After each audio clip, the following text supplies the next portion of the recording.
Boa tarde, minhas irmãs. É uma bênção estar aqui novamente com vocês, né? Ver aí cada uma que se organizou e pôde estar aqui hoje à tarde. Que Deus, na sua misericórdia, esteja aí falando aos nossos corações da sua palavra, né? Estou eu aqui para fechar esse capítulo do livro, capítulo 4, sobre pecado, né? Com mais duas mentiras que pode ser que a gente esteja acreditando nelas, né? Esse capítulo sobre pecado, né? Ele começa a trabalhar mostrando que às vezes a gente pensa que Deus não é bem o que ele diz ser e o pecado não é bem como Deus afirma, né? E a gente começa a achar que Deus não é tão bom assim, né? E o pecado não é tão mal assim, e a gente vai se enganando e aí que vai caindo numa armadilha, né? Como é que a gente já conversou sobre 3 mentiras e nós hoje vamos conversar, né, refletir sobre mais 2. Né? As 3 primeiras, só para lembrar, assim, posso pecar e não ser punida, que a gente viu com Ari. Né? E lá em Eclesiastes diz, de tudo que se ouviu, a conclusão é esta: tema a Deus e guarde os seus mandamentos, porque isto é o dever de cada pessoa, porque Deus há de trazer juízo todas as obras, até as que estão escondidas, quer sejam boas, quer sejam mais. Né? Então, a gente vai, sim, prestar conta a Deus de tudo que a gente faz. Né? O pecado, Deus não vai deixar ali, a gente vai sofrer as consequências. Né? Deus nos perdoa, mas nós vamos sofrer a consequência. E não tem isso do pecado, foi a segunda mentira, né? Ser pequenininho, não. Porque o simples pecado de Adão, comer uma frutinha, acabou com toda a humanidade, né? Então, o pecado não se brinca. Né? O nosso pecado não é tão mal. É sim, a gente precisa estar atento a isso, né? E a terceira foi que Deus não pode perdoar o que eu fiz com Paulinha, né? Que ela falou. E a gente precisa de fé para entender que quem perdoa o que a gente faz é Deus. Então, eu só dei uma lembrança aí, porque eu sugiro que vocês maratonem assistindo aí os vídeos do IF para as que não vieram, né? Para as que perderam. E hoje a gente vai conversar sobre mais 2. Né? Não sou totalmente responsável por minhas ações e reações. Essa é uma mentira que a gente vai conversar hoje. E a outra é se não podemos viver com vitória constante sobre o pecado. Isso aí eu acho que todo mundo, né, tem uma luta aí a trilhar. Então, peço a vocês que abram em Gênesis 3, de 1 a 13. Vamos ler, eu quero ouvir vocês.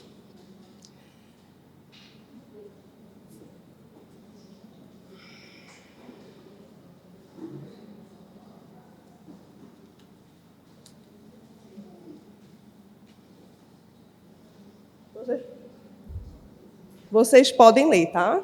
Eu vou acompanhando aqui. Gênesis 3, de 1 a 13.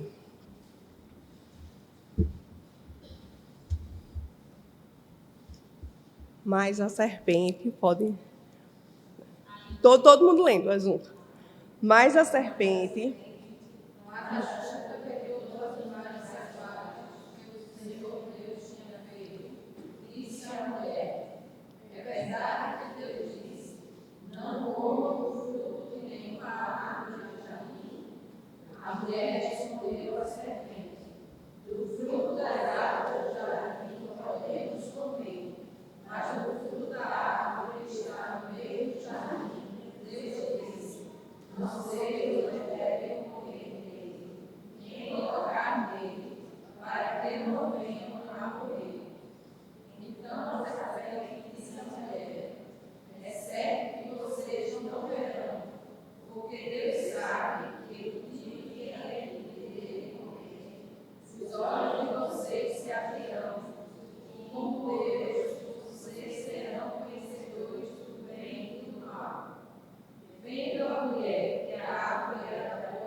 Que o Senhor use a sua palavra para nos dar entendimento através do seu Espírito Santo. Lendo esse texto, a gente pode observar que a tendência natural é a gente culpar os outros pelo nosso comportamento, né? A gente sempre tem uma justificativa que não está em nós, né? Está no outro. Então, tudo que eu faço é culpa de outra pessoa. Adão e Eva comeram um fruto proibido ali e Deus veio responsabilizá-los pelos que eles tinham feito. E isso é um tema recorrente na Bíblia. A gente viu que o primeiro pecado, a gente vai prestar conta a Deus de tudo, né? Então, Deus vem ali pedir as contas, né? Das ações que a gente pratica. E Deus não abordou Adão e Eva como uma unidade familiar. O que vocês fizeram juntos como família, né? E ele também não chegou para Adão e disse: o que foi que sua esposa fez? Nem chegou para Eva e disse: o que foi que Adão fez? Ele chegou em Adão, primeiramente, olhou para Adão, né, imagina lá no Éden, disse: o que você fez? Você comeu da árvore da qual ordenei que não comesse? Aí Adão diz para Deus: a mulher que tu me deu. Da mesma forma, ele vai para Eva. O que é isso, Eva? Então Deus disse à mulher: o que é que você fez, Eva? A Eva diz: foi a serpente. Foi eu não. E a gente olha para isso e vê que esse pecado de Adão e Eva, de transferir a culpa para o outro, ele vai fazer com que diminua a sua própria responsabilidade, não é mesmo? Porque ele tirou ali a responsabilidade de Adão. Adão, quando responde a Deus, eu tirei a responsabilidade de mim e transferi. E a mesma coisa a Eva. Eu não, foi a serpente. Quem mandou criar uma serpente? Criar um fruto. E aí Deus não estava perguntando o que eles tinham feito, o que a outra pessoa tinha feito. Ele estava pedindo para que ele se responsabilizasse pelo seu próprio comportamento, independente do que tenha o influenciado a fazer aquela escolha. Ainda se tratava uma escolha de cada um, independente da situação. E a gente vê que não foi só Adão e Eva, depois disso começou a ter uma lista longa e ininterrupta de transferidores de culpa, não é verdade? A gente faz o quê com os nossos erros? A gente culpa os outros, a gente culpa as circunstâncias, não é? A gente culpa o próprio Deus. E a gente vive nisso, se colocando como vítima. Sou totalmente responsável por minha vida, pelos meus pecados, pelas minhas escolhas, E isso é perigoso, porque você vai se tornando impotente e sem controle. Eu não tenho controle, parece que você não tem o controle da sua vida. E não é assim. Você começa até a se deprimir com facilidade, porque você se sente vítima, E muitos, inclusive a gente não vai tratar aqui de depressão, mas muitos remédios, que usam até uma fórmula que só faz de conta às vezes, Mas mesmo os que tratam especificamente, eles estão tratando a consequência, porque o que a gente precisa tratar é a nossa mente, transformar aí da nossa mente no entendimento de reconhecer o que é que a gente fez, Porque a gente vai se colocando como vítima e vai deixando a circunstância tomar conta da nossa vida, e isso vai tomando conta da gente e a gente fica preso nisso, E aí teve até uma psicóloga no livro, ela cita que depois ela quando encontrou Jesus, e teve esse entendimento, ela queria chegar para todas as pacientes dela e dizer, porque sempre há não estou falando da psicologia, viu? Deus usa aí todos os meios, de acordo com a sua palavra também, mas que o comportamento, o erro dela não estava no comportamento do outro, mas sim no dela. Você é exclusivo e pessoalmente responsável por seu próprio comportamento, não importando o que as outras pessoas tenham feito. Ela queria dizer isso, porque sempre que arranjar uma raiz no comportamento de um outro que lhe influenciou a continuar em um pecado, ou na circunstância que fez com que você vivesse num pecado, e por aí vai. Então, a gente precisa entender que, mesmo que a gente esteja inserida em situações ou meios, ou convivendo com pessoas, não é isso que vai decidir o nosso proceder. né?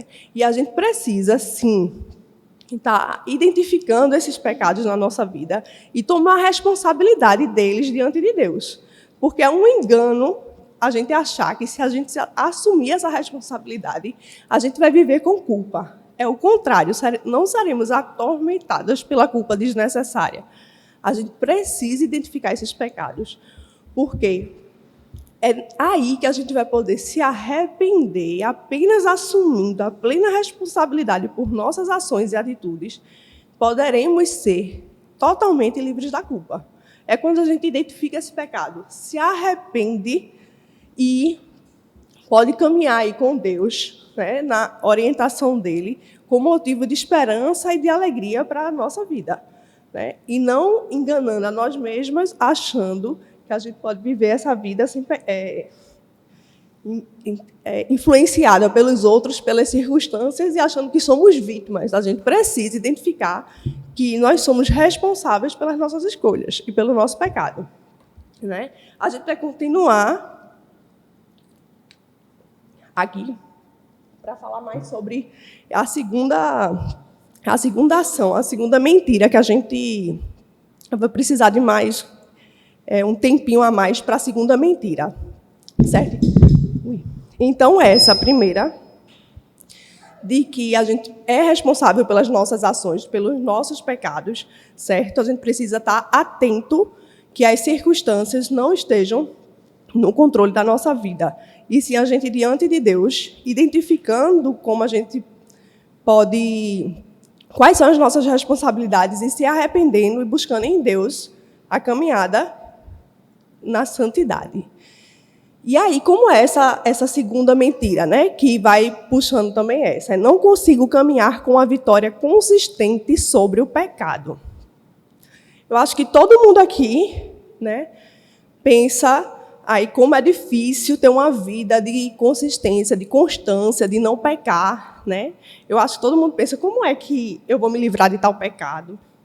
Muitas mulheres acreditam na mentira que não pode viver numa vitória consistente sobre o pecado. Vocês já pensaram sobre isso? Se isso é difícil para vocês, viver nessa vitória aí de, não, hoje eu vou pecar menos, né? É difícil, né, irmãs? Então, a gente vai construir aí o raciocínio. Nós entendemos que uma verdadeira filha de Deus, ela tem uma nova natureza. Na verdade, nós recebemos uma nova natureza. E aí, a nossa carne, ela continua a travar uma guerra contra o Espírito de Deus que habita em nós. Isso aí a gente já sabe. Na verdade, nós temos uma nova natureza e a carne luta contra o Espírito. E coisas pequenas que, às vezes, a gente não dá valor, mas uns exemplos. Né? O Espírito diz, perdoe, e a nossa natureza diz, guarde rancor, né? Seja moderado, e a nossa carne diz, coma o que quiser. Na verdade, você merece, né? Sinta o prazer de se alimentar e vá, né? Desça a ladeira abaixo. Aí dê esse dinheiro a alguém que necessita, e a carne diz, não, gaste com você mesma, pega esse dinheiro e você precisa, né? Você merece. Nosso tempo livre, a gente não gasta com a palavra de Deus, com oração. O que é que a gente quer? Relaxar na frente da TV. E agora, ó, tem Netflix. Vocês sabem melhor do que eu. O que é que tem aí de opção para assistir? O corpo também, a carne diz, né? O Espírito diz, não fale se não for gentil nem necessário. E a carne diz, fale tudo, fale na cara. É verdade? Então, essa batalha, isso aí ninguém passa por isso, né? Porque a gente só pensa que a batalha do corpo com o espírito é algo grande. Não, todos os nossos dias, minhas irmãs, essas pequenas coisinhas dentro de casa, Janaína, segura a língua, né? Não se estressa. Então, a gente está nessa batalha. E aí, quando a gente cede a carne, o pecado vai ganhando domínio. E quando a gente cede e vai obedecendo ao Espírito, o Espírito Santo vai ganhando maior controle. A gente já sabe disso. E se repetidamente a gente vai obedecendo ao pecado, a gente vai construindo ali, ó, uma muralha, né? Vai ficando um padrão bem difícil de quebrar, porque a gente está desistindo, né? Vai sempre caindo no mesmo pecado. Eu vou pedir para que vocês só abram aí em Romanos 7, do 21 ao 24. Para a gente lembrar aí essa batalha que Paulo fala. Romanos 7, versículo 21 ao 24.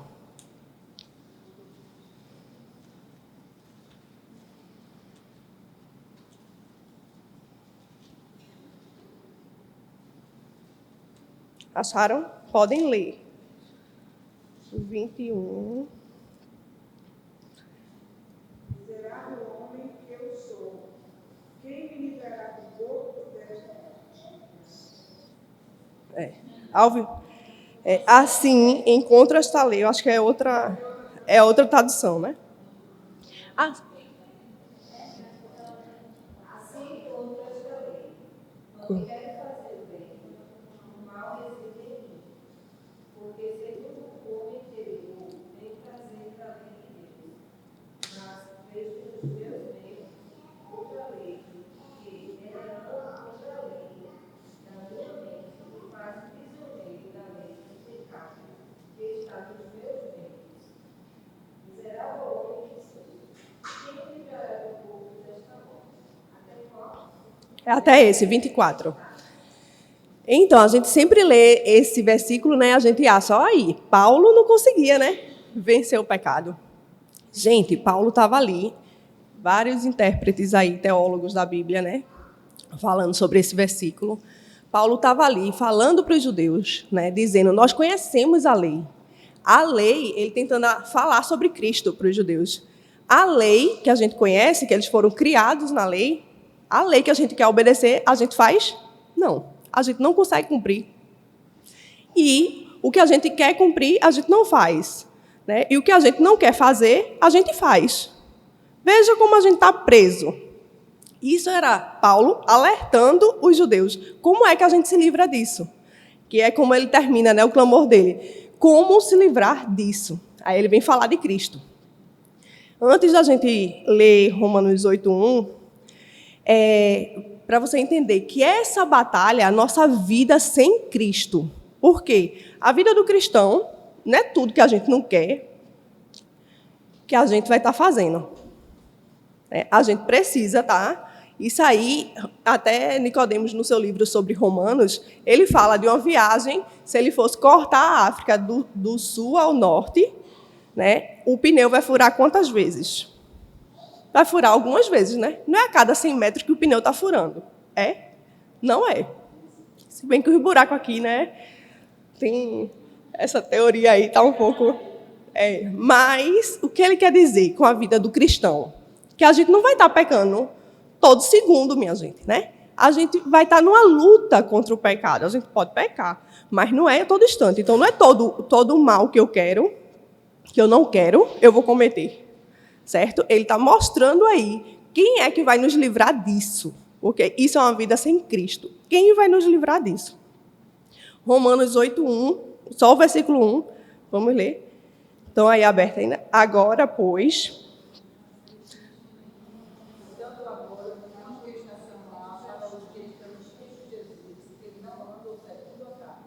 Pronto. Só um. Aí a gente pula lá para o 29. Sabemos, o 8:29.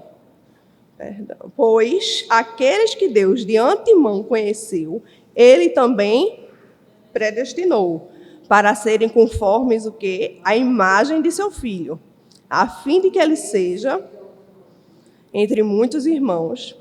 E aos que predestinou, a esses também chamou. E aos que chamou, a esses também justificou. E aos que justificou, a esses também glorificou. Então, quando a gente olha esse texto, a gente entende que em Cristo, né, ele veio e ele conseguiu cumprir tudo que a gente não podia cumprir. Né? Ele foi perfeito. E a ressurreição dele é a constatação dele matando a morte. Né? Não foi a morte que matou ele. Ele matou a morte. Ele cumpriu tudo.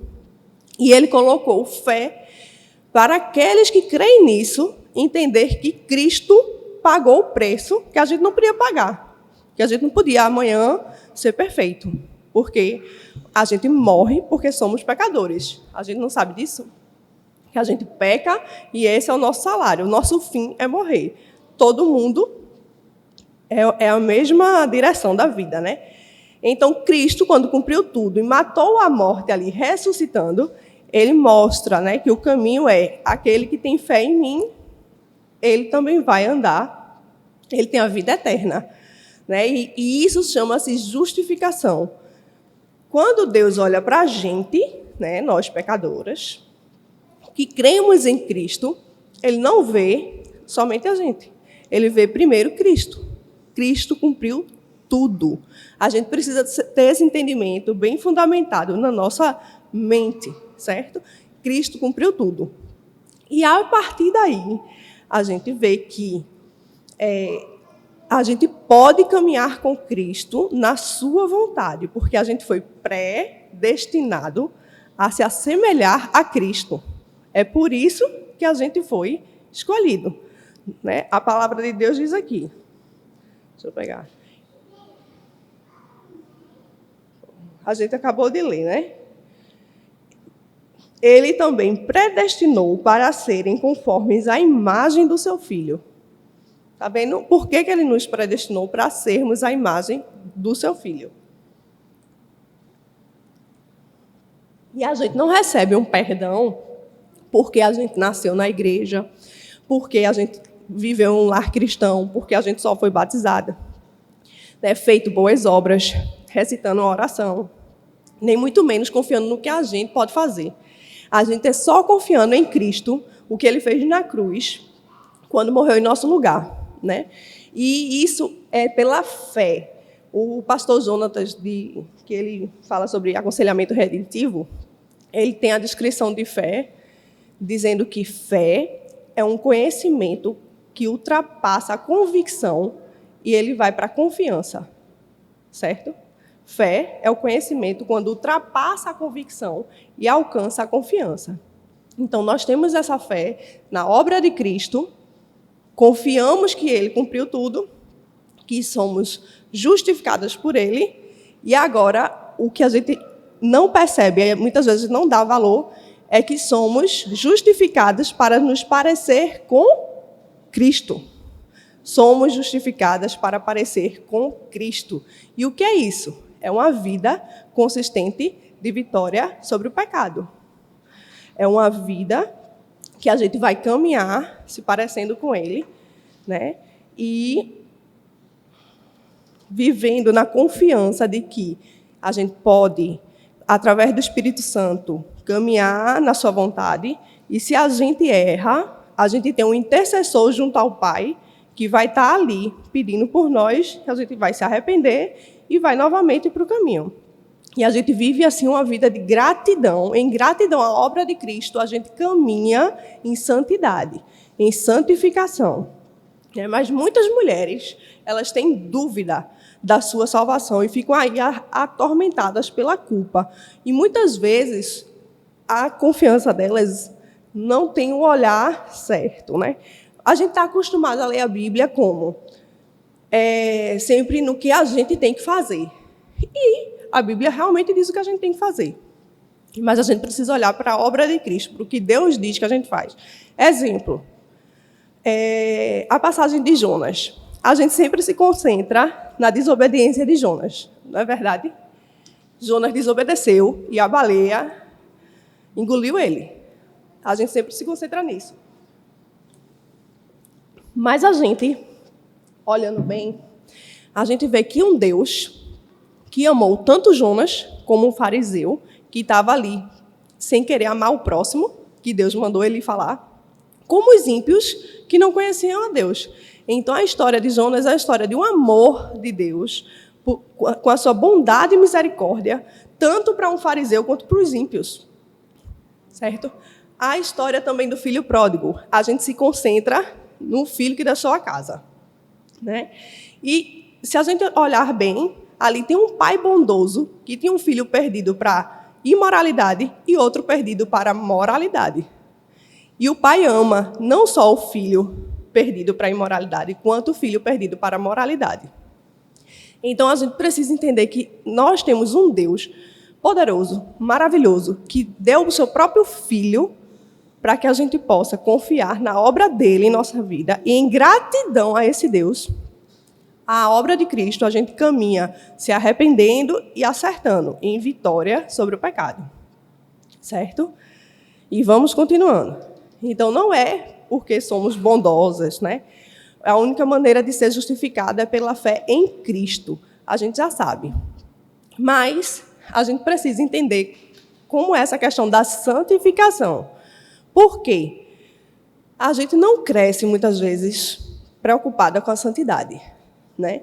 Não é geralmente um assunto tratado na nossa casa, não é algo que sua família orava. Vamos orar para sermos mais santos. Quem já tem orado por isso? Não precisa levantar a mão, não. Só pense.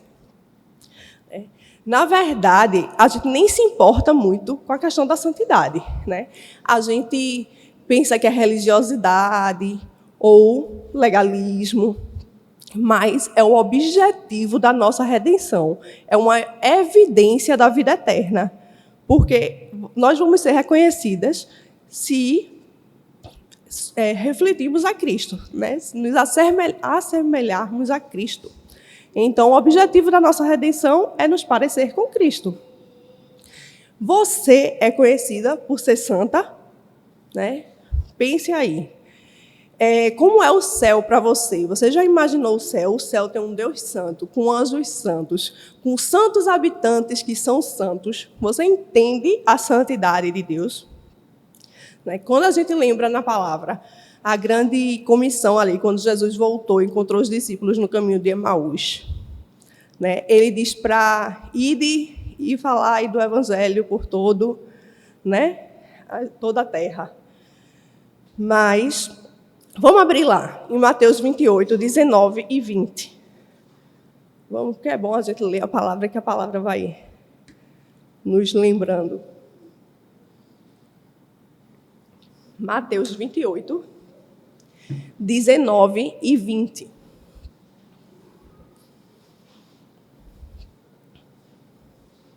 Podem ler.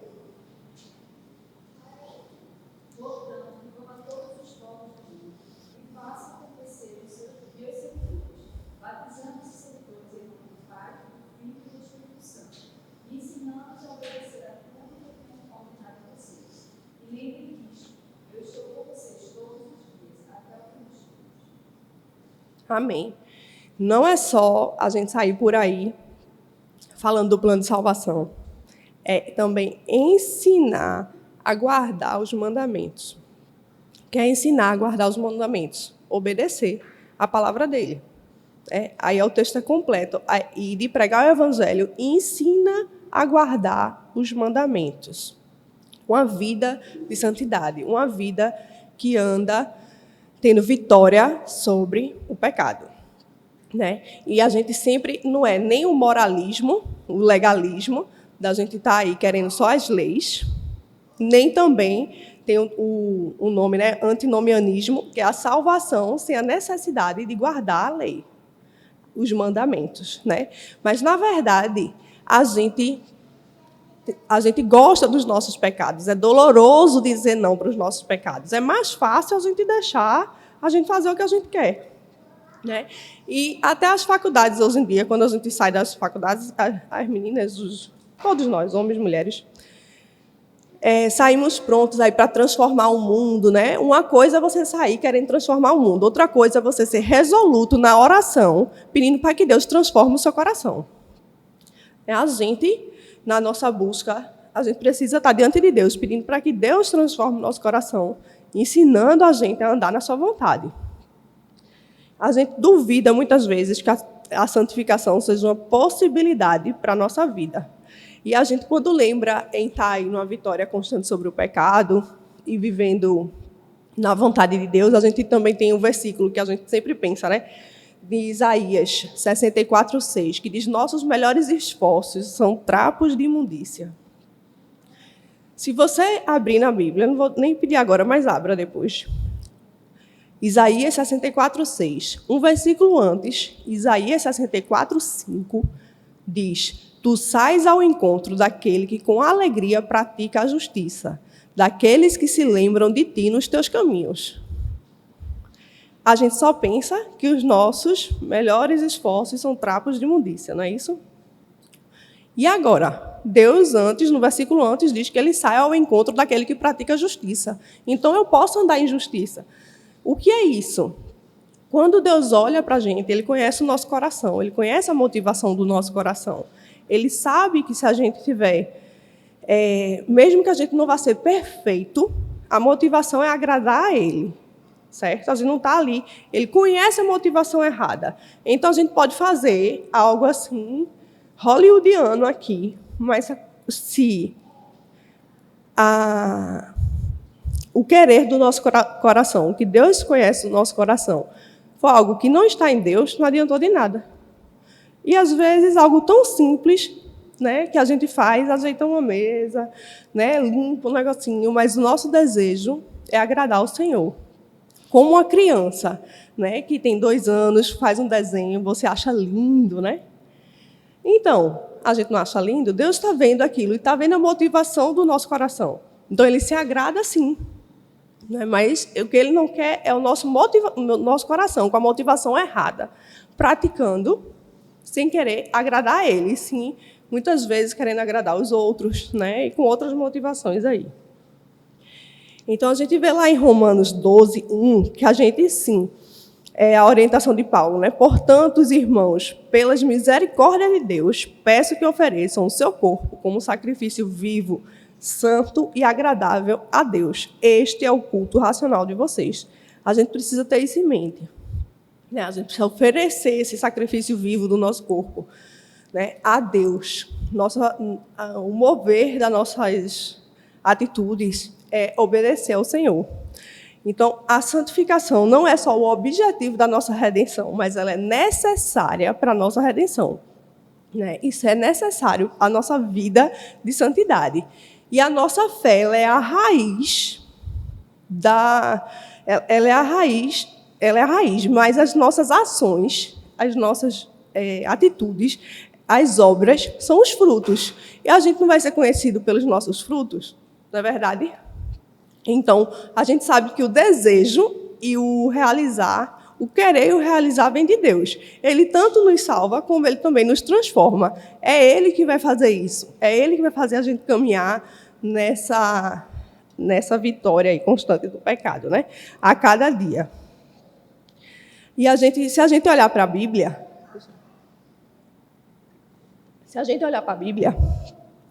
e for buscar essa santidade de Deus, a gente vai ver que na Bíblia a palavra que mais sai 600 vezes é a palavra santo.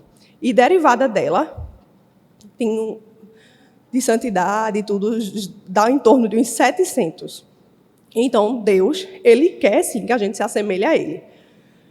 Né? Ele cria um povo santo, a terra santa, a lei dele é santa, a nação santa, para viver no céu santo com um Deus que é santo.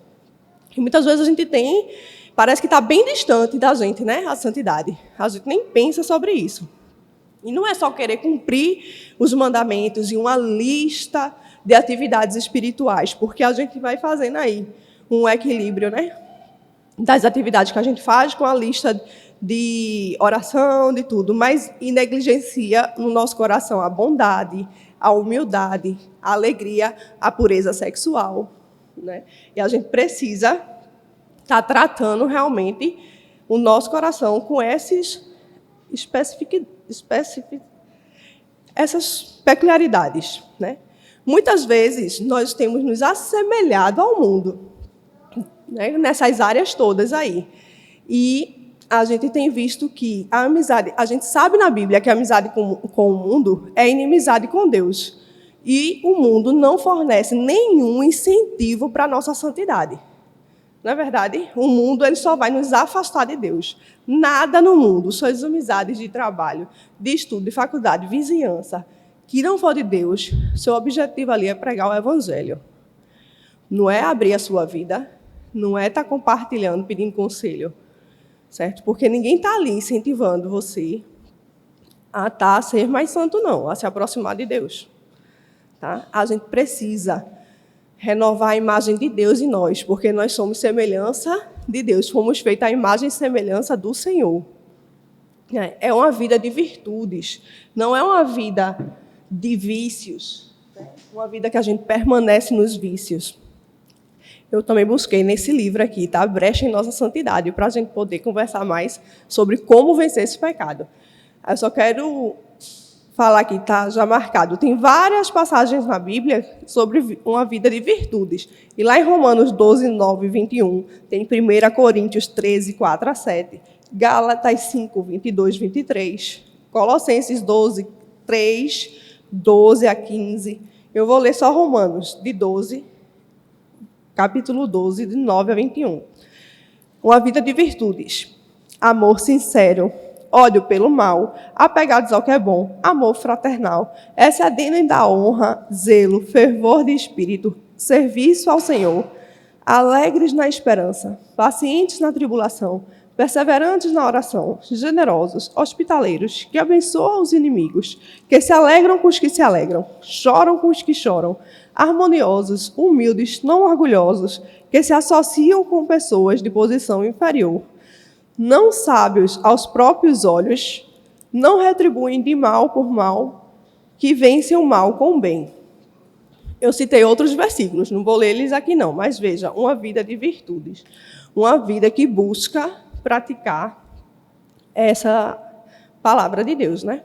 E a gente fica aí, equilibrando o ativismo nosso, como fruto de uma santidade, e as disciplinas espirituais, achando que isso são necessárias, né, ao cultivo da santidade, mas o padrão da piedade, da vida que agrada a Deus, é o caráter, né? Por isso que não adianta a gente fazer lá só a fachada, como o povo diz. Deus está olhando o nosso caráter, o nosso coração, a motivação do nosso coração, e a gente precisa estar trabalhando, identificando isso e buscando na palavra isso para a gente ter uma vida que vence o pecado, né? Então, precisamos andar em obediência aos mandamentos de Deus. Nós não fomos redimidas pelo observar da lei, mas fomos redimidas para que pudéssemos observar a lei. Entendeu a diferença? Não fomos redimidas pelo observar da lei, mas para que a gente possa observar, né? A gente possa. Então, a partir de Cristo, do que Cristo fez por nós, é que a gente pode olhar para a Bíblia e realmente andar na palavra dele, né? Praticar as boas obras com base nas boas novas. Lembra lá de Mateus 5, no Sermão do Monte? Para as mulheres aqui que são estressadas, que se aperreiam, ele diz que os mansos vão fazer o quê? Herdarão a terra. A gente precisa ter o olho, nosso olhar, né, na glória. Na hora do aperreio ali, os mansos herdarão a terra. Amém, Senhor? Respira fundo. Os mansos herdarão a terra. Os insultados receberão grande recompensa. Puros de coração verão a Deus. A gente precisa estar se alimentando na palavra. Ter esse olhar na glória, no céu santo, que você aí muitas vezes nem está pensando como é esse céu. A gente precisa olhar. Eu quero estar lá com o meu Senhor, né? E precisamos nos empenhar, realmente. A Bíblia não é para preguiçoso, né? A gente precisa, é um trabalho, é árduo. Você pode obedecer. Cristo cumpriu tudo. Você pode obedecer. Ele te dá o Espírito Santo. Mas você não vai obedecer se você negar a si mesmo, né? Isso precisa tornar um hábito na sua vida. Você vai conhecendo mais de Cristo, é uma ação de Cristo primeiramente na sua vida. Você conhece a Ele e você vai vencendo sobre o pecado. É um hábito, se você pensar assim, um exemplo que até no livro de Romanos, de Nicodemos, ele diz, né? Você vai para o trânsito. Eu não sei se as mulheres se estressam no trânsito. Só os homens. Mas se alguém aí se estressa... Outras coisas me estressam mais, o trânsito não me estressa tanto, não. Mas ele deu um exemplo interessante, que o trânsito, geralmente, uma pessoa faz uma barbeiragem lá e você já está querendo desejar tudo de bom para a pessoa. Não, né? Então, ele diz, para esse pensamento e deseja o bem. Vá com Deus, Deus te abençoe, né? É um trabalho, você vai habituar a sua mente. Daqui a pouco você vai estar ali, né? Só glória a Deus, meu irmão. Bom dia, vá na paz. Na verdade, mas para chegar nesse nível, você precisou ali todo dia. Isso é um exemplo simples, mas você tem outros tipos de desafios com seus pecados aí, né? Então, inclusive, você pode pensar aí, não precisa me dizer não, mas pense num pecado que você não se livra dele. Pense aí, será que eu preciso de muito tempo para você pensar? Não, né? Então, vou lhe dizer uma coisa. Esse pecado, ele não lhe identifica, certo? Não é porque você é assim, você vai morrer assim. Sua identidade é Cristo. Sua identidade é andar em Cristo. Então, não deixe isso tomar o seu ser. Você pode sim, tá? Tá caminhando com Cristo e no que Ele fez para a sua vida. A cultura ela está aí nos influenciando, né? E querendo dizer que ninguém diz o que a gente tem que fazer, nem muito menos o que a gente faz com o nosso corpo. Mas o nosso corpo é do Senhor, né? E o nosso corpo não é separado da nossa mente. Nós somos do Senhor. Somos completas do Senhor, né? E Deus, isso não é escravidão, não. Porque muitas vezes parece que é tão difícil, né? Escravidão. Sou escravo é viver para Deus. Não, isso é liberdade. Viver as vontades do Senhor é liberdade. E Deus pode lhe transformar, mesmo que lentamente, hesitantemente, dolorosamente, de um pequenino grau de glória até o próximo. Creia nisso, que Deus vai lhe transformando. Não é você dizer só que todas as minhas obras são trapos de imundícia. Não. Vai de pouquinho em pouquinho, num coração que quer agradar a Deus.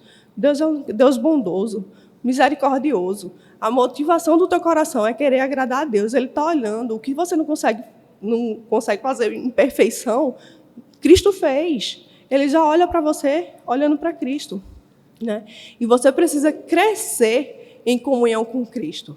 Deixa eu ler esse trechinho que tem nesse livro, que é: à medida que a nossa comunhão se aprofunda, desfrutamos de mais doce comunhão e interação com Ele.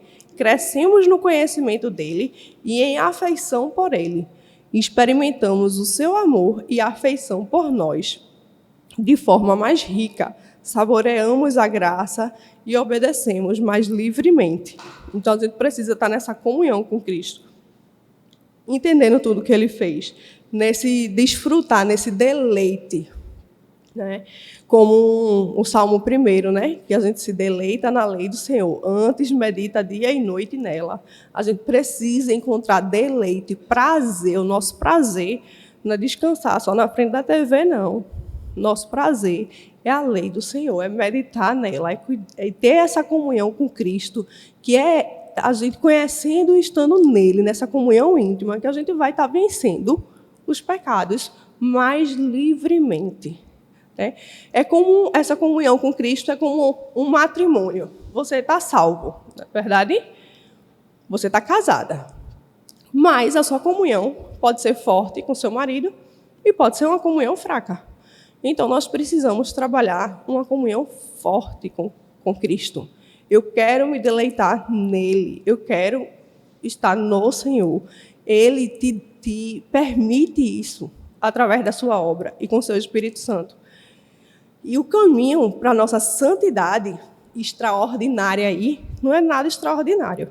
É os meios ordinários. É oração, é palavra, é comunhão, é participar da nossa igreja, da ceia do Senhor, que a gente pensa que é só mais um momento ali, né? Mas Cristo deu essa...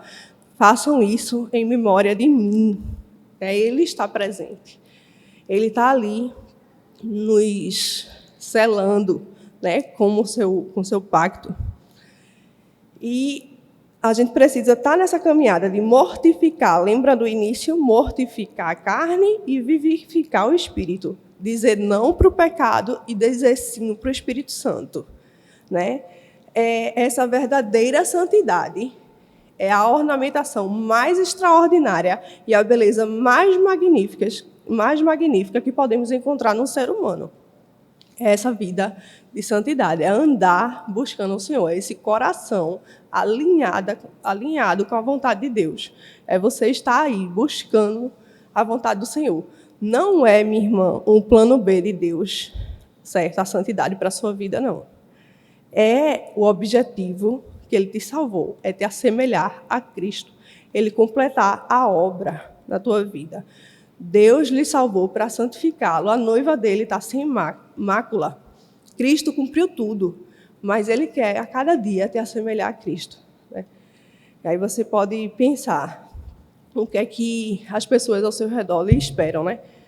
Os seus amigos, suas famílias, eles não esperam que você faça milagres nem transforme uma civilização, não. Eles precisam que você seja santo, certo? É isso que Deus quer de nós, ser santos, né? Assemelhar a Cristo, estar nele, buscando nele. Então, que o Espírito Santo aí esteja trabalhando essas verdades nos nossos corações, no meu coração, no coração de vocês. Que a gente esteja aí meditando nisso, né?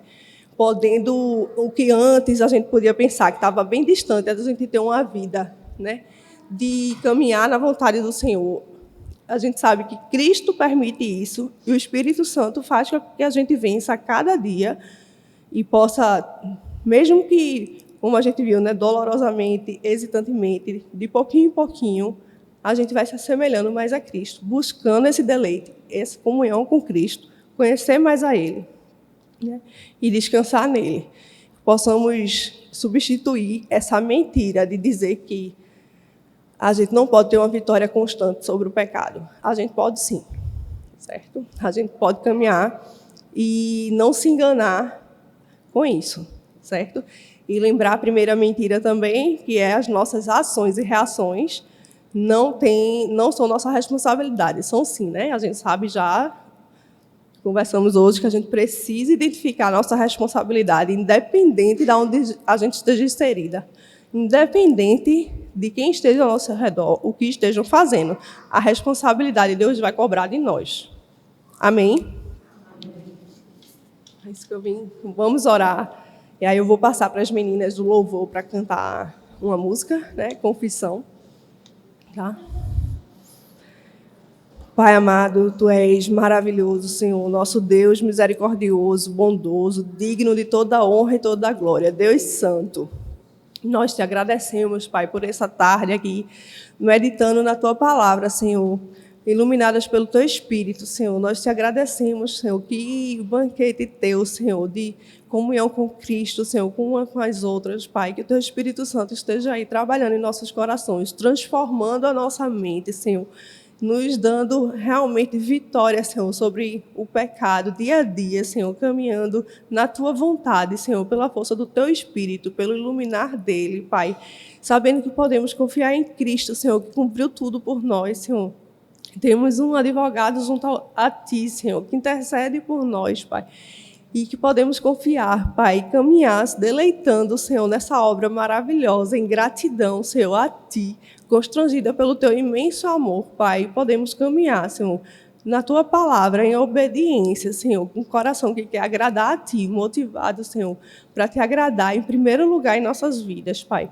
Usa-nos, Senhor, para a glória do Teu nome. Trabalha no nosso coração, transforma a nossa mente. Em nome de Jesus, amém.